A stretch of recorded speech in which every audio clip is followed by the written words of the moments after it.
Hey, how's it going everyone? Today I'm going to be discussing intermittent fasting and how long you can actually survive without food. Now, if you follow the fitness industry, you probably know who Connor Murphy is. He's a fitness YouTuber that usually does fitness type pranks and fitness comedy related things and things like that. But he does also give good fitness information and is a very talented individual. But there is a lot of controversy around him right now, as he's claimed to reach enlightenment and is now on a spiritual journey. And from this, he's now decided to go on a 40-day fast. Now, this video isn't going to be anything to do with his personal decisions, but this brings up an interesting topic into how long can you actually survive without any food. And fasting in general is still heavily debated on whether it is good for you or not. So today we're going to take a look at what some of the science says and take a look at what some of the possible benefits or negative side effects may be from this, both in the long term and in the short term. So let's take a look at the main question. How long can you actually survive without any food? Well, the answer is, it depends. And it depends on a number of factors.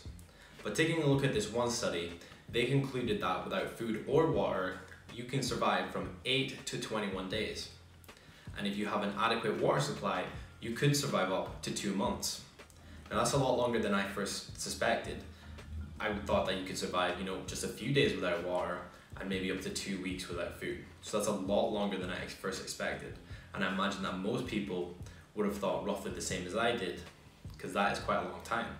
And one study from the British Medical Journal that looked into starvation through modern day hunger strikes cited that several hunger strikes ended after 21 to 40 days due to the participants experiencing life-threatening symptoms. So it seems through most of the research that 40 days seems to be the maximum that the average person can survive starvation. And the main factor that will determine how long you can survive starvation is based on your BMI. So people with a higher body fat percentage can survive starvation for longer due to them having more stored energy. And this one study on the biology of starvation found that for men with a BMI less than 13 and for women with a BMI less than 11 cannot sustain life.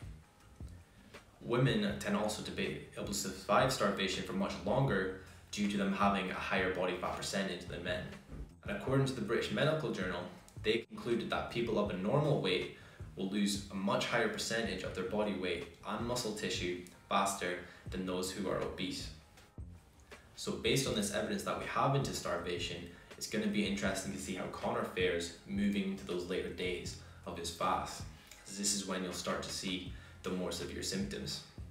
And especially because he doesn't have that high of a body fat percentage, once his body starts eating into his muscle tissue for energy, this is where you can expect to see the more severe symptoms start to show. But even when the fast is over, this isn't the end of all of the problems, as many serious problems can occur during the refeeding phase. So from one study, a patient developed recurrent ventricular tachycardia, which is basically just a heart rhythm disorder. And this is a life-threatening problem that you can run into during the refeeding phase.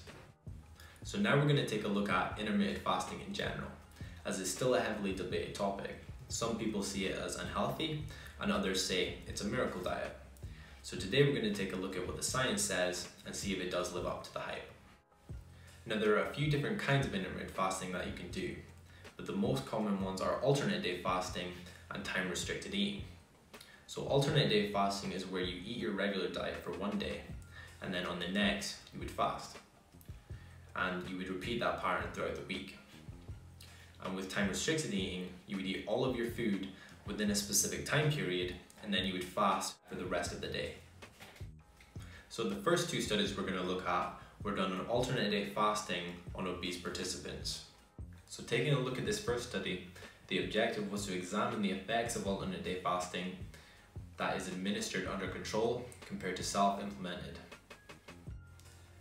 and on the risk indicators in obese adults. So this study was done over a 10-week trial that consisted of multiple phases of controlled food intake and self-selected food intake. And dietary adherence remained high throughout the controlled food intake phase and the self-selected intake phase. The rate of fat loss also remained consistent throughout both phases. And the participants also experienced positive benefits such as lowered cholesterol and lower blood pressure, as well as dropping body fat percentage. And this other study done in 2017 looked at if overweight asthma patients would adhere to an alternate day calorie restriction diet and to establish the effects that this diet would have. And 10 people with a BMI 30 or higher were selected for this study for an 8-week period. The results of this study were also similar to the results in the other obese study, as they had a high adherence rate with 9 of the 10 subjects adhering to the diet. And these subjects lost an average of 8% of their initial weight. They also experienced positive health changes in their cholesterol, blood pressure, and reduced inflammation. However, studies in lean individuals have not seen as significant weight loss or health benefits from fasting. But this is to be expected of any diet, as the more obese you are, when you make positive changes to your diet, you're going to see more substantial results than someone who's leaner would. And looking at this one systematic review that compared intermittent fasting and a standardized calorie restriction diet, looked at 40 publications involving humans of any age and body mass index, concluded that intermittent fasting is a valid weight loss strategy but isn't superior to normal continuous calorie restriction diets. So unfortunately, intermittent fasting is not a miracle diet for weight loss. It'll work as good as any other standard diet. But how well it'll work for you compared to those other diets is going to be down to personal preference. So it's up to you to figure out what will work best for you personally. However, it's thought that intermittent fasting may have other substantial health benefits aside from weight loss, especially for diabetics. And it's thought that it may help the body improve the way it manages glucose and cut down on insulin resistance. And there have been a few studies that have shown these positive results, one being from the Dietary Management Clinic in Toronto, Canada, found that for type 2 diabetics, intermittent fasting helped reverse insulin resistance. It's also thought that fasting might affect the amount of insulin medication you need, as in one study, in both type 1 and type 2 diabetics, the participants were able to lower their insulin dosage through fasting. Although the research isn't exactly sure why fasting has this effect on diabetics, but it's thought that it could be related to the fact that fasting could benefit some organs that play a role in diabetes. As your body stores extra glycogen in the liver, it takes around 12 hours for your body to use that. But if you don't eat, your body will burn fat instead of glycogen for energy, which gives your liver and pancreas, which produce insulin, a break. Although there isn't yet enough research into this topic to say for sure. And fasting isn't yet considered a mainstream treatment for diabetes. So if you are thinking of trying fasting and you have diabetes, make sure to consult with your doctor beforehand. So one concern that I think a lot of people have relating to intermittent fasting is that they think they'll lose all of their muscle.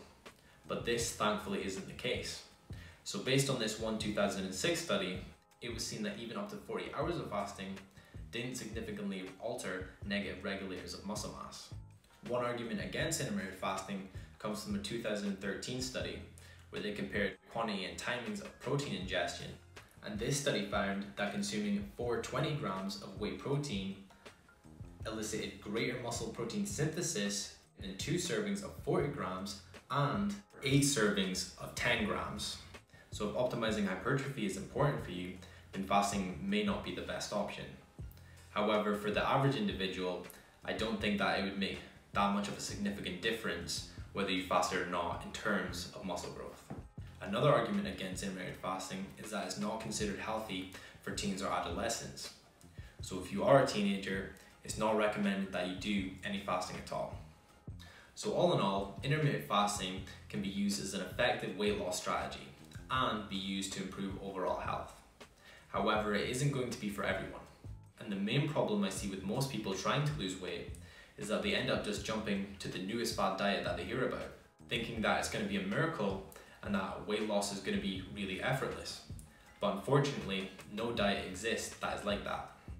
And when you go on one of these diets, you may make some short-term progress, but you will likely end up reverting back to where you were, losing all of that progress once you go back to your regular eating patterns. And this is a common misconception that I think a lot of people have, is they think that once they finish their diet that they can go back to eating like normal and maintain their progress. But unfortunately, a diet is something you're on 24/7, whether you're in a caloric deficit or not. So if you want to make long-lasting progress, it's important that you make small, manageable changes to your diet that you can sustain over the long term. And it doesn't actually really matter what diet strategy you use, as there is no best one. Whether it be fasting, keto, or the paleo diet, it doesn't really matter which strategy you use, as it's going to be completely personal to you.